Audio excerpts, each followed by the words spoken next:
મહેશભાઈએ ગણપતિ વંદના કરી. હવે આપણે અલ્પાબેનને સાંભળવા છે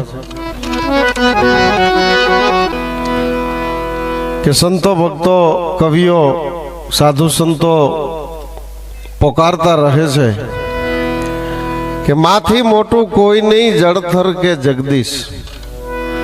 માથી જગતમાં કોઈ મોટું નથી. માના પાત્ર વિશે આપણે જાણી છીએ કેવડું લાલન પાલન કરી અને પરિવારને હસતો જોવા માટે આખરી શ્વાસ સુધી પોતાનો પરિવાર હસતો જોવા માટે મા પોતાનું જીવન આપે છે કે મારો પરિવાર ખુશ હોય, મારો પરિવાર કાયમ આનંદમાં હોય, મારો પરિવાર સુખી હોય. એવી અંતકાળ સુધી જેને ચિંતા હોય, એટલે તો કીધું મોતે નાયડું માંડ્યું માથે જમ જફાટા ખાય તોય છોરુની ચિંતા થાય, કાયા પડતાય કાગડા. હાથ પગના આંગળા હલે ત્યાં સુધી ચિંતા કરે.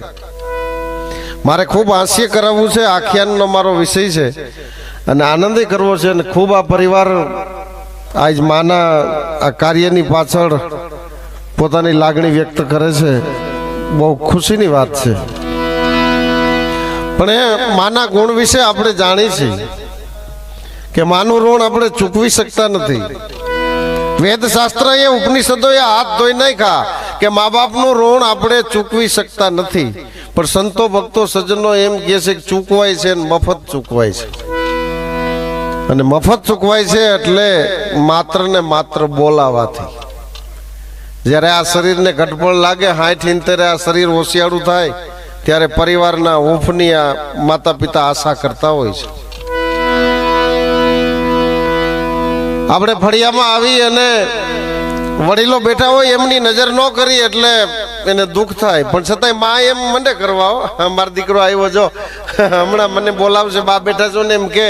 પણ આપણે ઉતાવળ હોય, ટેન્શન હોય, જવાબદાર વ્યક્તિ હોય તો ઉતાવળ હોય એટલે વડીલો તરફ ધ્યાન ન દઈને ઘરમાંથી પાછા વયા જાય. પણ બીજી વખત આવી તો મા એમ કે આ ફેર મારો દીકરો આવશે હો, બોલાવે.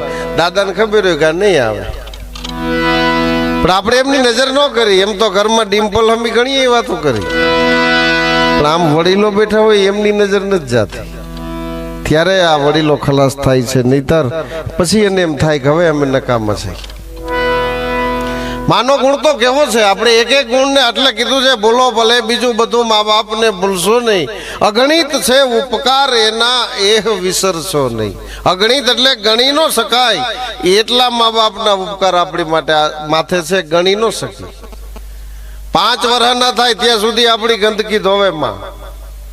આપણી ગંદકી હોય, નાના હોય ખોયામાં બાળક 5 વર્ષ સુધી ગંદકી ધોવે. પછી 5 વર્ષ દીકરાની ગંદકી ધોવે. 50,000 રૂપિયા પગાર આપી તો આ કામ થાય નહીં. માની ભૂમિકા અદ્ભુત છે. સત્ય સ્વીકારી તો આનું ઋણ ચૂકવી ન શકી. અને છતાંય મલકતા મોઢે 10,000 ની હાડી પેડી હોય ને બાળક ખોડામાં છી કરે એટલે એમ કે મારે રોજ અટાડે છી કર્યું તો એને હસવું આવે, દાંત આવે, એને આનંદ આવે. આપણી ગંદકી ધોવે. એટલે વાણીમાં લખી ગયા છે જનનીની જોડ સખી નહીં મળે. આ જગતમાં માની જોડ નથી. એવા પરિવારના બા સ્વર્ગે સીધાવ્યા છે અને પરિવાર કંઈક કરી છૂટવા માટે ખૂબ પોતે ઉત્સાહી છે. આનંદ થાય અને ભગવાને એમને ખૂબ આનંદ અને સુખ આપ્યા છે. તો આજે ખૂબ એવો આનંદી કરવો છે, ખૂબ હાસ્ય કરાવવું છે. સાધુ સંતોની વાતોમાં આપણે જ્ઞાન સાથે ગમત કરશું.